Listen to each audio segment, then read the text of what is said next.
Do you have a suggestion for an amazing impact guest? Go to impactpodcast.com and click Be a Guest to recommend someone today. This edition of the Impact Podcast is brought to you by ERI.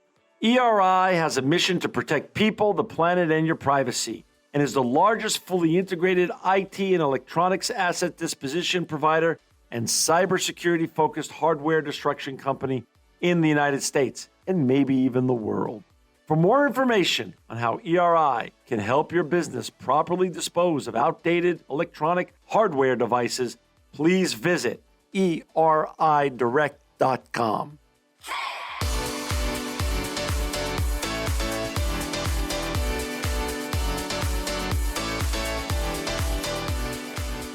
Welcome to another edition of the Impact Podcast. I'm John Shigeri, and this is a very special edition. I've got with us today Tammy's son. She's the CEO and co-founder of Fertility. Welcome to the Impact Podcast, Tammy. Hi, John. Thanks so much for having me. Hi. Hi. And I'm so excited to have you on. This is such an important topic in your vision and your mission. And the business that you've created is covering such an important topic that needs to get more coverage and visibility. You're making the world a better place. You're making huge impacts.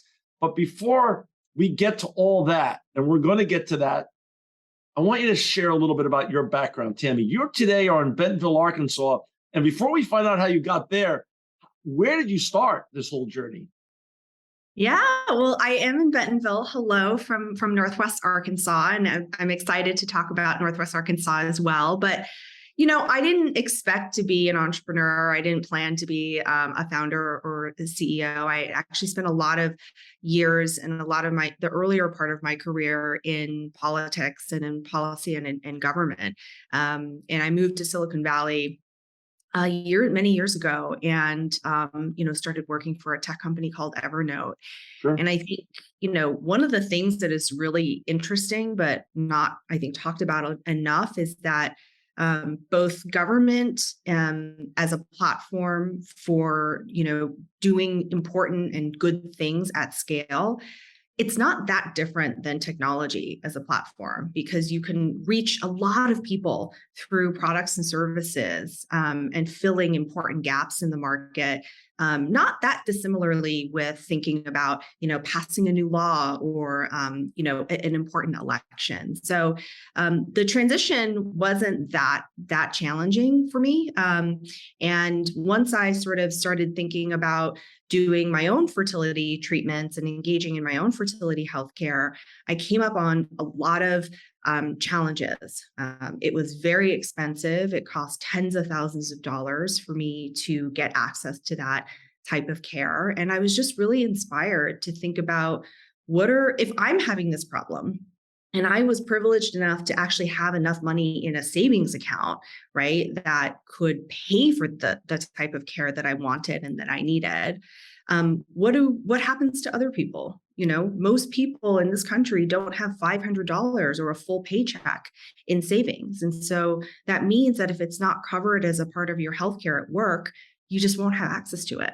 So that's what we saw change. Before you became, and you got involved with politics, and, you're very, very, very humble. You were a presidential appointee by President Obama on the FCC. You're also Clinton. You held roles at the Clinton Foundation as part of the White House. Where did you grow up, first of all? What part of where was your formative, years? I actually was born in Taiwan, in Taipei, and spent, a few early years there. And then my parents moved over, and we lived in New Jersey for most of my childhood and grew up there. So, I'm an immigrant.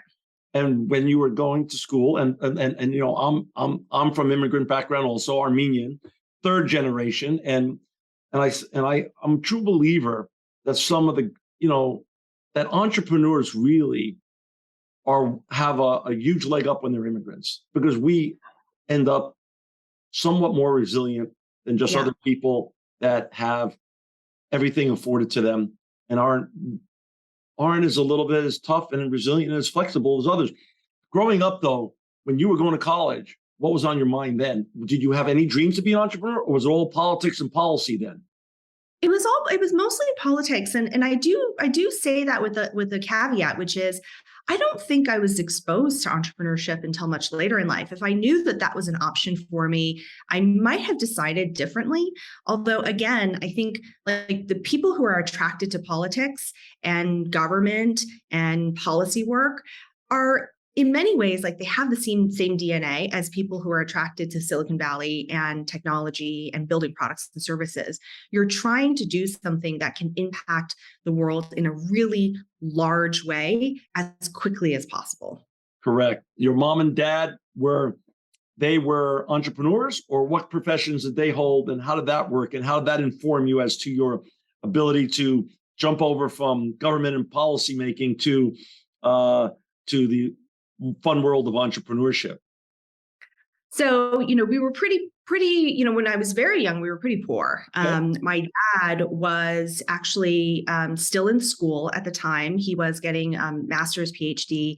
And it wasn't until he got a job at AT&T Bell Labs in New Jersey, and we moved to New Jersey, that we sort of, started to enter the middle class. And, I saw both of my parents, really exhibit a ton of grit in sort of building the life that they did for their two daughters. I have one sister. And I think just observing that and understanding, the sacrifices that they made to give us opportunities was a big part of, how I thought about my own career. That grit, frankly speaking, given that they really did the immigrant journey and you got to be a recipient witness to that grit is imputed upon you and forever leaves you marked, for better and worse sometimes too, but for better in this situation, obviously.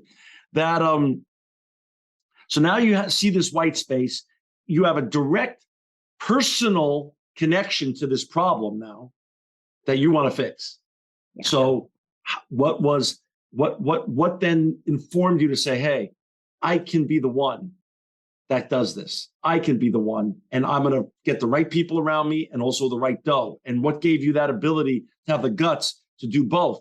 Find the right people and to find the dough. Both not easy things, by the way. A lot of entrepreneurs have fascinating and wonderful visions and great intentions, but finding the dough and the right people to make it a reality, not an easy trick, magic trick, or let me say hat trick, to borrow a hockey term, to make it a reality. So how'd that go? How'd that go for you? Well, look, I think, I saw, the latest stat is that 2% of venture funding or venture dollars goes to female founders. And I think at its height, that number had crescendoed at 3%, and it's back down. But so I won't lie, it was really, really hard. Well, and I bet you the number gets further parsed. I'm interrupting you, but I bet the number even gets further parsed when it's also a woman of color. Yes, absolutely. The numbers are not good. No. Not good. You were facing much bigger odds than a guy like me walking in with a great vision in a VC office or anywhere else. So I just want to make sure that the audience realizes the odds that you were facing and the mountain you were climbing. It was tough. And even back, today I'm so excited. We're on the show. We're talking about fertility. We're going to talk about menopause. Yep. Back then, it was still very early, 6 years ago. And it was tough sometimes to talk about these issues and get people to understand that this is a human healthcare issue, not just for a specific type of woman. And frankly, not even for women, it's for men too. And so it was an uphill battle with regards to, as you say, the dough and the funding.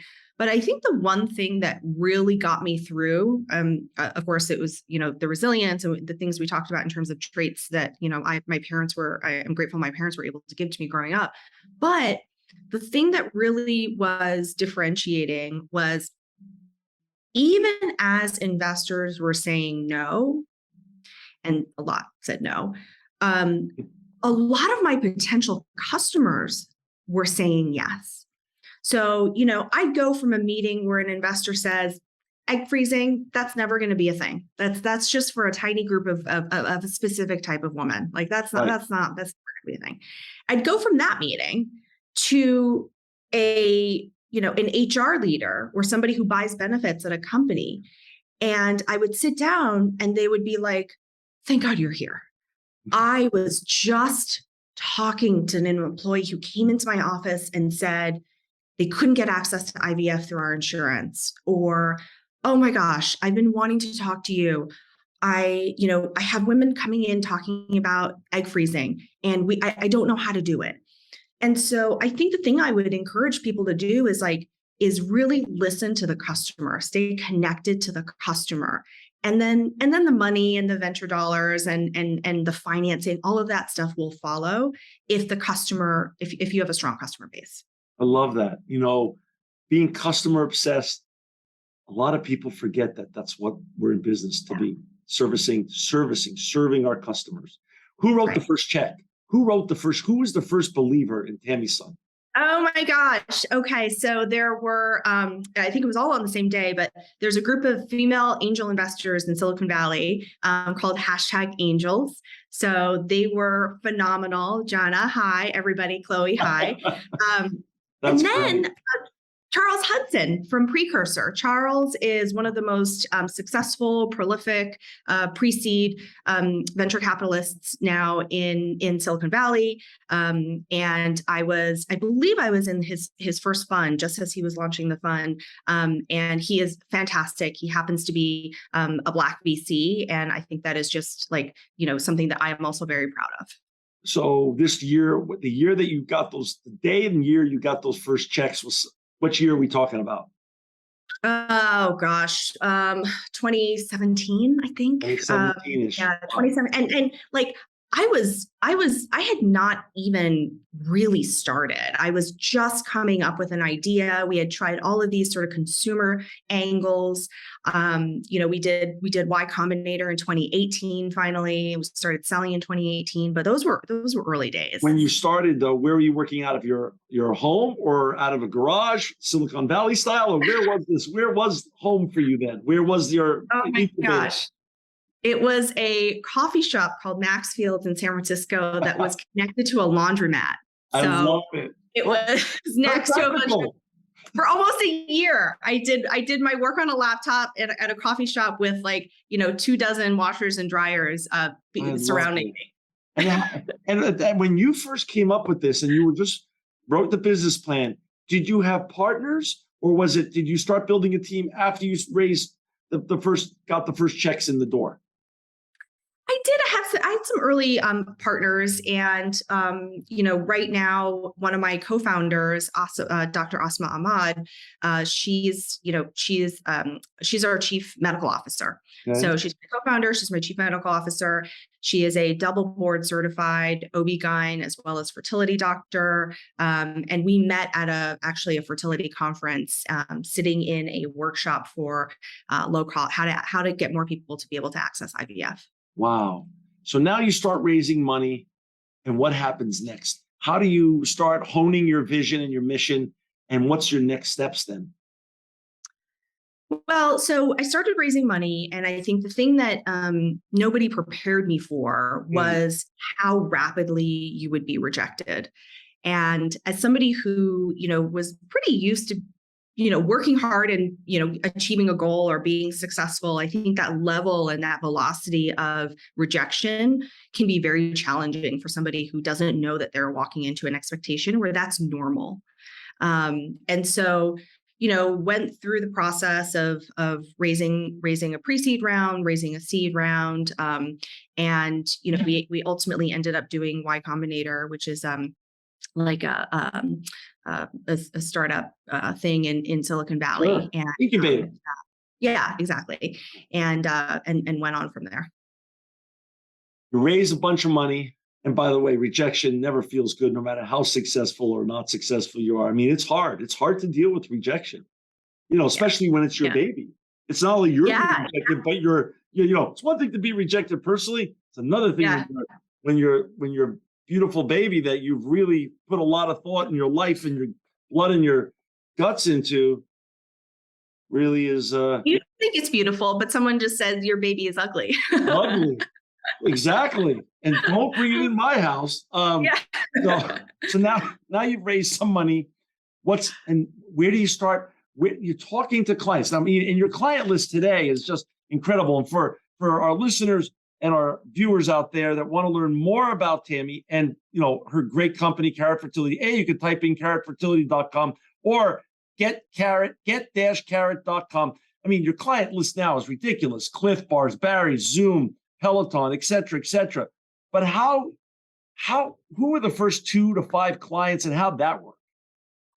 Oh yeah. I mean, we had a small cohort of early customers. Palantir was an early customer. Wow. We've been privileged to have a number of great early customers. And I think,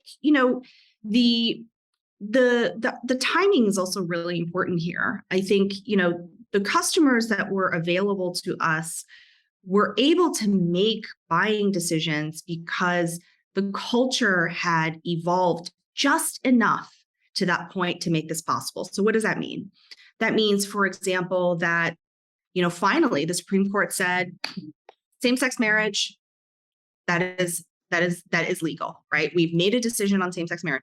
So once marriage was decided, you could sort of see that the conversation would naturally, over the next several years, turn to, okay, well, how are LGBTQ people going to think about forming families?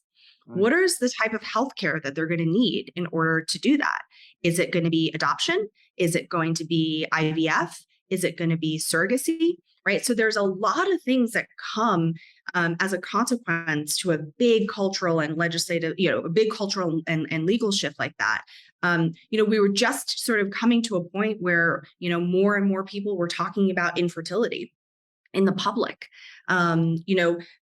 Some of the earliest companies like Meta, formerly known as Facebook, had just said, okay, we're going to offer egg freezing as a part of our benefits at work. And so it was this sort of magic moment where all the stars aligned, and it brought this issue to the front of the pack as something that we should all really start to think about and care about more. And finally, the timing was right where you could build something to service it. So you start building Carrot Fertility. There's a lot to talk about here on the macro in terms of menopause, mental health, and wellness. Before we get into that, what was the first part of, they always say, don't try to eat the elephant in one bite. Go, baby steps along the way, no pun intended. Where did you start in terms of the white space that existed in this broken system? Well, there's still a lot of white space, as you said. We're nowhere near being able to, to say that we've accomplished our mission, which is fertility care for all people, regardless of age or sex or gender. But I think in the early days, what we really wanted to do was we really wanted to reframe the fertility conversation so that it wasn't only about opposite sex couples who were challenged with infertility. Really, really important group. Very, very important that they have high quality access to fertility treatments. But we wanted to change the expectations and the conversation around who else could have access. What about single intending parents? What about gay couples who need access to a gestational carrier, who need access to a donor egg, who need access to adoption benefits? What about women and couples and men who want to preserve their fertility, whether through egg or embryo or sperm freezing? We really wanted to sort of set a new normal around what fertility was defined as and what the new modern expectations are of employers when people say, I want a comprehensive and inclusive fertility benefit. Understood. So you're really going after this whole ecosystem of fertility. Yeah, exactly. We think fertility is lifelong. We don't think it just starts and stops at one specific treatment. We think it evolves over the course of a person's entire life. And there are changing goals and changing clinical needs all along the way. It's 2022 now. You've been at this 6 years, 7 years. Yeah, exactly. Long time. Feels like yeah, of course it does. Are you where you want to be, and where are you right now in the journey? Really proud of where we are. I always want more, always want to be farther. It's an unsatiating appetite, but I'm really, really proud of where we are. We have, I think the world is different, just as I was saying before, in terms of having a new normal. I do think that the world is different today than it might have been if Carrot didn't exist. I think that we have been an important voice and an important sort of, tool that has shaped and reshaped people's expectations around what human fertility healthcare actually means. There's a lot more work to do, and we're continuing to push the envelope to serve our members and our customers around things like post-reproductive fertility healthcare, age-inclusive fertility healthcare, which includes menopause as well as low T. But I'm really proud of where we are today. We have 380 or about 400, just under 400 employees. We are a global company that's available in 120 countries, and I think we're in 45 states in the U.S. How many Arkansas. how many clients and how many people are you serving right now? Today, so right now we're about 400 employer customers.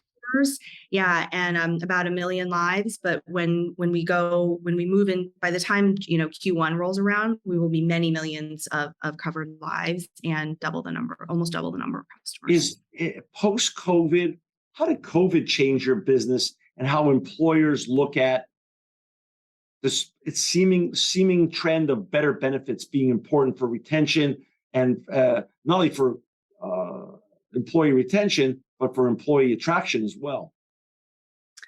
Yeah, look, COVID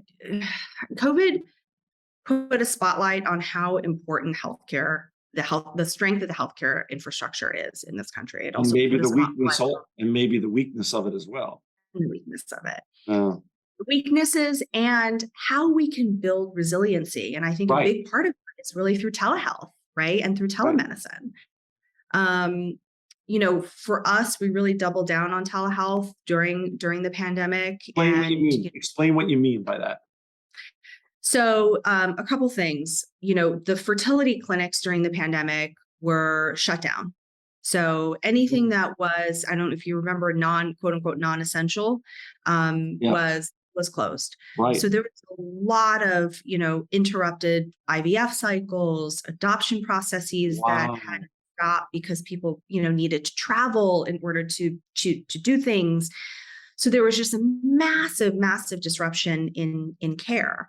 We really sort of invested in building, features and tools for members to be able to get as much care through telehealth as possible. So that includes, access to a fertility doctor, but it also included access to emotional and behavioral and mental health experts with specializations in fertility, family forming, grief, and so on.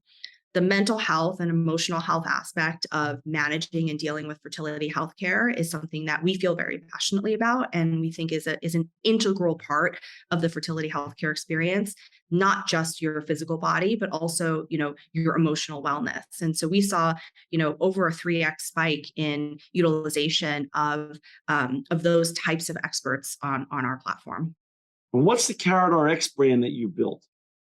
Yeah, we also released that as during the pandemic, which was, so when you do fertility treatments, if you're doing IVF, or you're doing egg freezing, the medications are very expensive and they are pretty invasive. So you have to give yourself, you get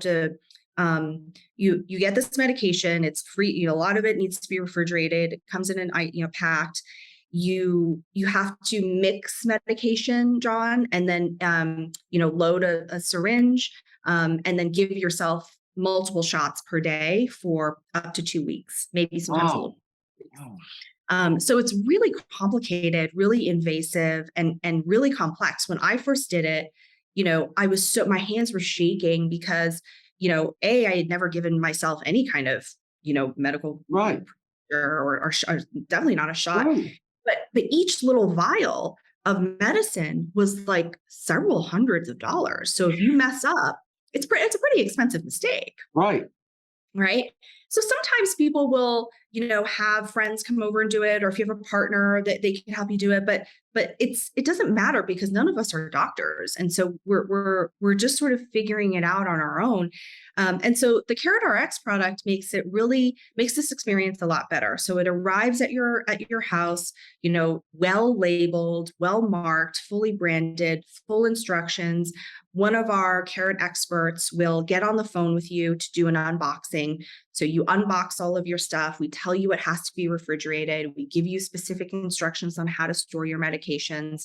You can book a video appointment with a fertility nurse, and that nurse will help you, over video, mix the medication, okay, and then coach you on how to, do the shot. And that stuff really matters when you're in the high stakes world of fertility treatments.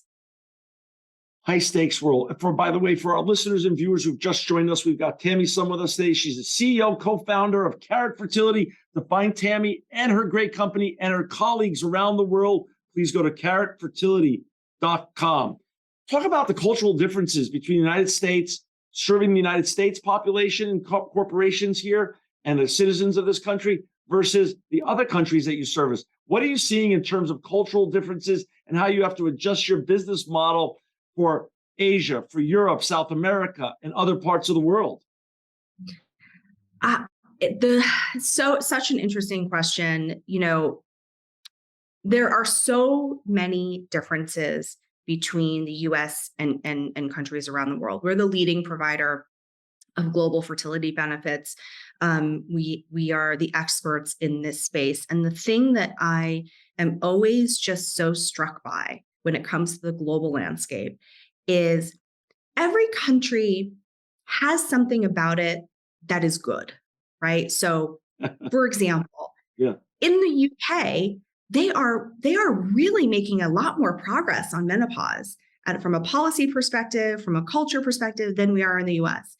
In Israel, there's a ton of public funding for fertility treatments. So when you go around the world, there's good things in many countries, but the tie that binds, the thing that is the same, is that there are things that are deeply broken as well. So while some groups may have great access to fertility healthcare through the public healthcare system in country X, other groups are prohibited from that access based on sex or marriage or sexual orientation or gender, right? So single women might not be able to get access to fertility treatments because they're not married, right? Or same-sex gay couples will not be able to get access to IVF because they're gay. So while there are good things, the common thing is that it's broken everywhere. Right. And so we come in and we fill in all of those sort of critical gaps. We work with some of the largest U.S. multinational employers. And do you have employees in many countries around the world, or is it mostly American-based employees, servicing the entire planet? We have teams everywhere. Teams everywhere. Do you have one office somewhere? I mean, talk about how you ended up from Silicon Valley to Bentonville. I'm fascinated by that. I'm sure our listeners and viewers will say, how did Tammy Sun go from Silicon Valley to Bentonville, Arkansas? It is wild. I never thought that this would happen, to be totally honest. It was a COVID move. And we, I lived in large cities almost my whole life. I lived in London, I lived in New York, I lived in Silicon Valley. And, during the pandemic, it was just so challenging to be that isolated and to be in the Bay Area where there were really bad forest fires, couldn't breathe the air that year. Right. It was like, I don't know if you remember, it was like red, right? It was like the like red Armageddon, sky. really. It was Armageddon. It was, what's the movie that everyone was, it was like Mad Max. Like it was just red You're sky. Right. I agree with you. And there was no, it's just small things, but, San Francisco's not really set up with air conditioning. Like it doesn't have air conditioning the way that New York has air conditioning built in everywhere. So it was just very, very challenging. And so, Phil and I decided that we were just going to sort of try Bentonville. It wasn't that random insofar as my sister and her husband also live here. So we had an excuse to come down. We thought it would be temporary, but we're building a house now. So that's wonderful. And it's It's I've been to Bentonville many times, and it's just feels like just American. Good old mom apple pie and the girl back home. It feels like it's just a wonderful part of a country that people sort of fly over most of the time. But it's wonderful that you're there. I think Yeah, it's a great part of the country. Northwest Arkansas is, it's teeming with talent. It's got incredible art. Crystal Bridges is here. I mean, I would say it's in the top percentile of art museums in the world. And it's just a really interesting, dynamic community. So really happy. so. Talk about running a company from Bentonville. Do you have one set of offices in a certain part of the United States where the majority of your employees work out of, or does everyone work dispersed? So we thought about this question a lot, like as people were starting to come back, as vaccinations were happening, and what we were, what was our policy going to be going forward. At that point, we had hired employees, I think, in 38 states. Now it's like more than 40. But we have folks in Ohio and Iowa and North Carolina and Arkansas and California and New York, of course. But we decided that we were going to be permanently fully distributed. And so that meant that we were not going to reopen a headquarters because we wouldn't really know where that headquarters should be. But we were going to take the money that we would have otherwise spent on like really expensive rent in New York or in San Francisco or in Chicago, and we were going to reinvest it. And so many times a year, we bring teams together to be together physically, not necessarily to work next to each other, John, because we all know that we can sit anywhere and work now, Correct. but to really connect, right? Yeah. To build those relationships, maintain that trust, put social capital in the bank. And then as we are distributed, like we can use that capital and use that to work. But folks get together a lot at Curate. Is there, I had the opportunity, thanks to your great team, to learn so much about you and about Carrot Fertility prior to this podcast.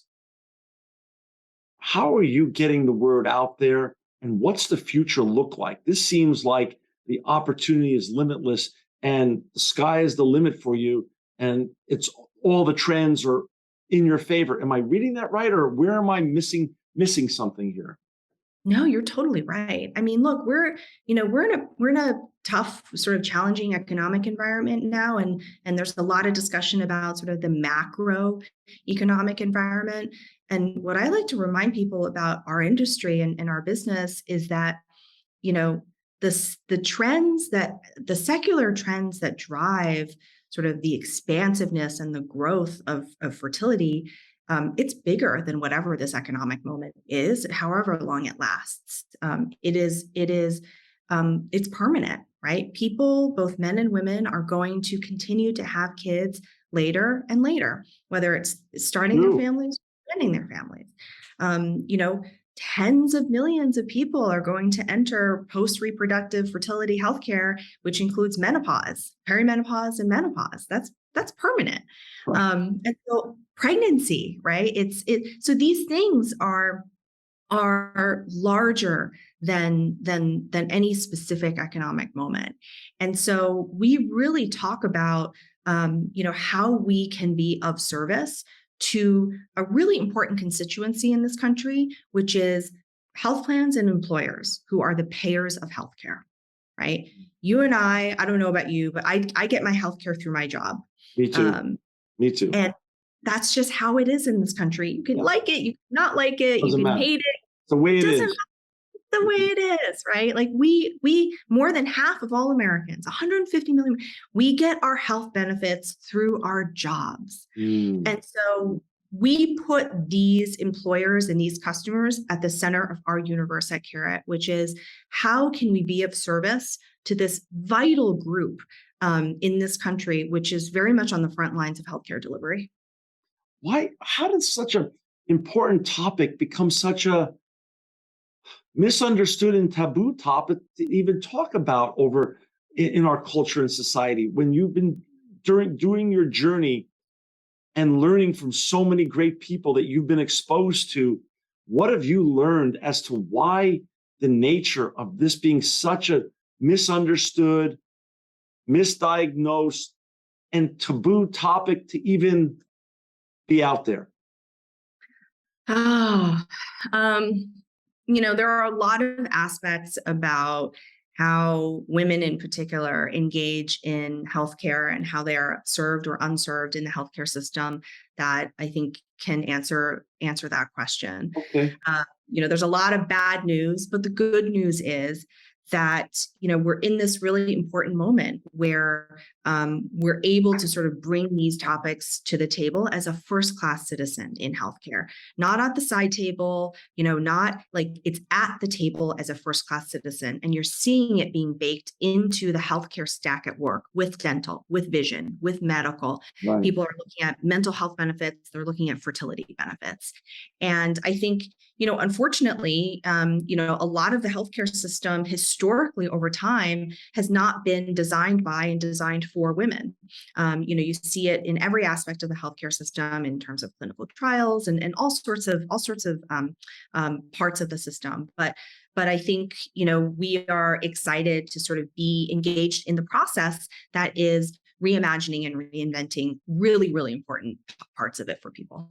Today, when you're talking to our listeners who are leaders of their company, either CEOs or CFOs or directors of HR and HR directors, you have 400 plus clients that obviously you have lots of information on now and a lot of evidence that you've learned over the last 7 years.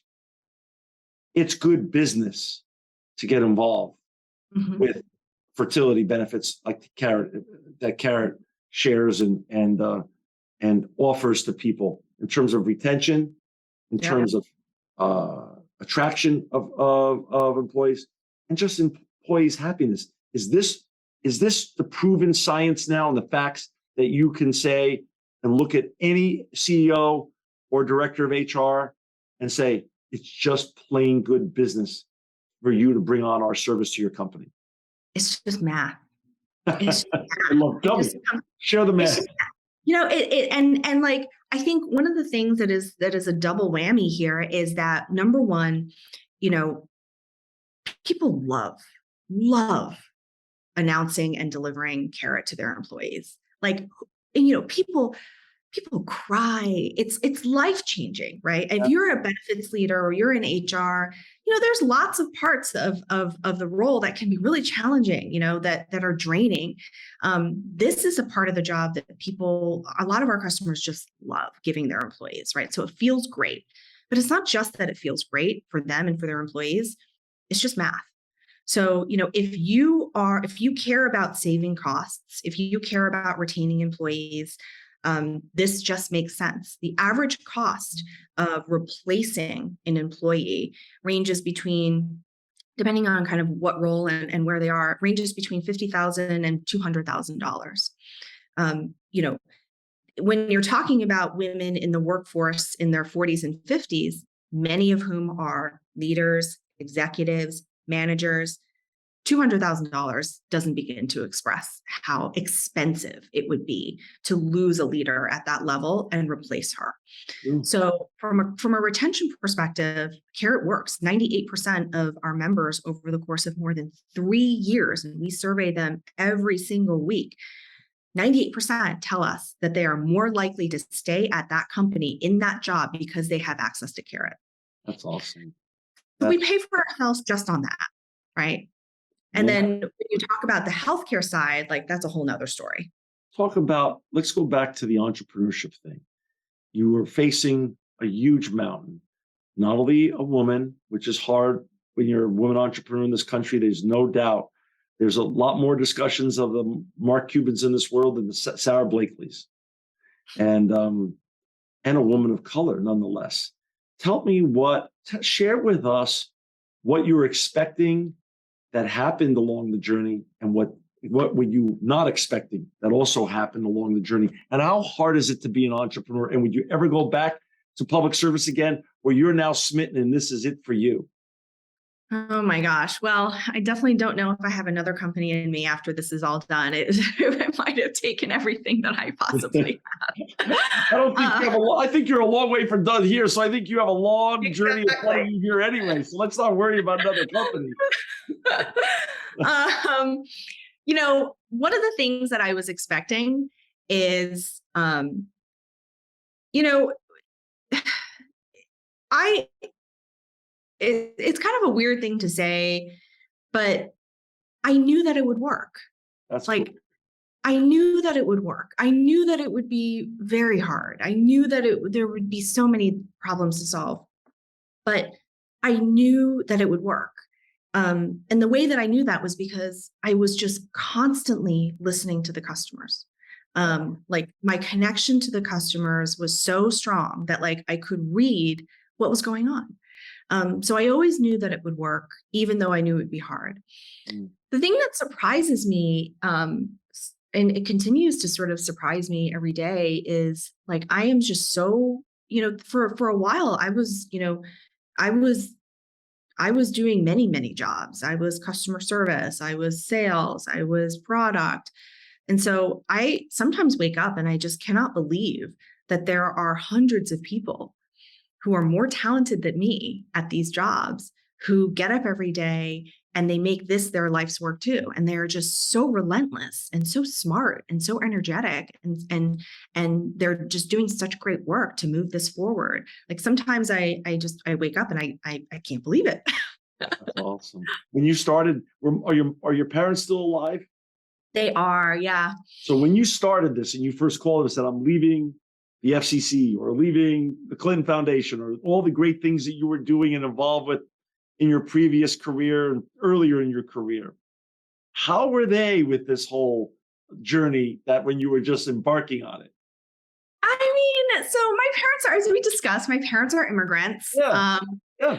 And, engineer, lawyer, doctor, like Okay. they can, that's easy to understand. Totally. Very acceptable stuff for all, my children are lawyers. I get it. I get it. You can, these three things, pick up, pick one. I think, entrepreneurship has been a learning experience for them as well.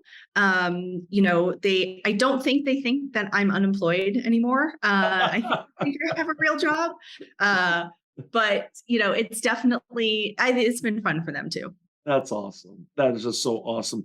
Any final thoughts about the future of Carrot Fertility before I let you go for today? But I'm going to have you back on because I want you to continue to share this important journey. But Tammy, any final thoughts before we have to sign off for today? Fertility is for everybody. It's for, anyone who's listening. It's for you. If you're married, if you're single, if you're a man, if you're a woman, if you are gay, if you are straight, it doesn't matter who you are. If you're reproductive age, if you're post-reproductive age, like fertility healthcare is for you. And we are building a product where everybody can feel at home. Tammy, I just want to say thank you for making the world a better place, for affecting millions of people, not only in the United States, but around the world, and all the future impact you're going to make in infertility and lives around the world. If for people who want to find you or sign up or learn more about the great benefits that you have, please go to carrotfertility.com. Tammy's son, you're always welcome back on the Impact Podcast. And I thank you for making the world a better place. Oh, thank you so much for having me, John. This episode of the Impact Podcast is brought to you by Closed Loop Partners. Closed Loop Partners is a leading circular economy investor in the United States with an extensive network of Fortune 500 corporate investors, family offices, institutional investors, industry experts, and impact partners. Closed Loop's platform spans the arc of capital from venture capital to private equity, bridging gaps and fostering synergies to scale the circular economy. To find Closed Loop Partners, please go to www.closedlooppartners.com.